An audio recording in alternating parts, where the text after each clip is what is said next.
Hello LGs, ladies and gents, welcome back to my channel. Today I have something very special for you guys. I have been monitoring our expat channel and our expat group community. So there's a lot of questions that you guys have posted about becoming an expat. And so I thought I would take this series in that direction, explaining, some of the pros and the cons, some of the preps and the processes that you need to go through in order to become an expat. And especially for those women like myself who are retired or retiring, and you're a widow or you're single and you want to know what it's like to live abroad alone. And so if you guys are interested, make sure you continue to watch. Make sure you subscribe to my channel, and if you have some more questions that you would like to leave them in the comment section, and I will definitely add them to the list. All right, so let's go ahead and begin. The first question a lot of people have asked is what motivated me to move abroad. And that is a loaded question. It'll probably take the rest of this video to answer, but I will do my best in sharing that information with you. So for me, my motivation unfortunately started after the death of my husband. In 2019, my husband died, and that basically changed everything for me. Of course, he was only 59 years old, and at that time I was around 56, 57, and totally unexpected. He went to work one day around 6 in the morning. He got to work, ate breakfast, and around 8:30 they were calling me saying they were rushing him to the hospital. And unfortunately, 7 months later, my husband passed away. The first thing that people tell you is don't make big decisions or permanent decisions when you're going through a life-changing experience such as a death of a loved one, especially your spouse. But for me, it was the best decision for me to make. Sell my home and leave Charlotte. I felt like every road that I took led me to one of the hospitals that my husband had been in during the 5 months that he was here, that he was in Charlotte. He spent 2 months in Augusta, Georgia, which is where he worked, and where he got sick. And we stayed 2 months in the hospital there because he was in critical condition. He couldn't come home. And eventually we were able to get him transferred to Charlotte, where he lived an additional 5 months before passing away. My children are still in Charlotte, but for me, I had to leave. I sold my house and moved to Florida. And I thought Florida would be my forever home. I thought, okay, I found the perfect villa. The moment I walked into it, I knew this was where I wanted to be. And I stayed in Florida for 3 years. Wonderful time. During that 3-year period though, that's when the pandemic hit. I mean, immediately after I moved in January 2020, in February, March is when the pandemic took place. Still, I was there until 2023 when I had the opportunity to come to Panama with a friend. And when I saw this area, this place, I just felt like something was saying, this is your next move. I don't know why. I just felt drawn to leave the United States.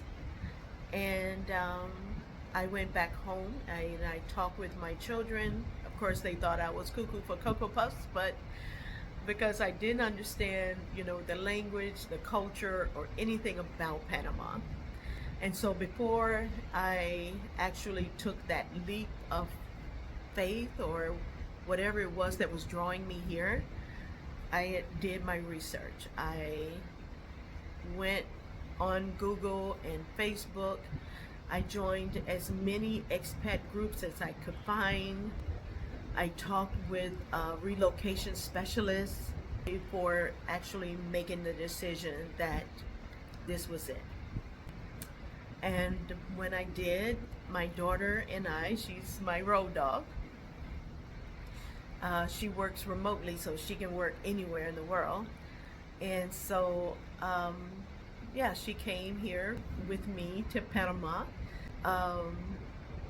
We stayed here, for a couple of weeks and just kind of toured around Panama to find a place for me that I felt comfortable living in a foreign country, that I don't speak their language, by myself. And so I ended up in Costa del Este. Costa del Este is a planned neighborhood, like a suburb of Panama. And that's where I went and got my first apartment. But when I first came here to Panama, I traveled Avenida Balboa, this strip of Panama in the city of Panama, and I had said to myself, this is where I really want to live. I want to live on Avenida Balboa, because across the street, Punta Costera, and I am a walker. I love walking my dog, and I love riding my bikes. I love playing tennis, so I thought this would be the place that I really want to live. But again, because I was by myself, I didn't feel comfortable living in the city, because most of the people in the city do not speak English.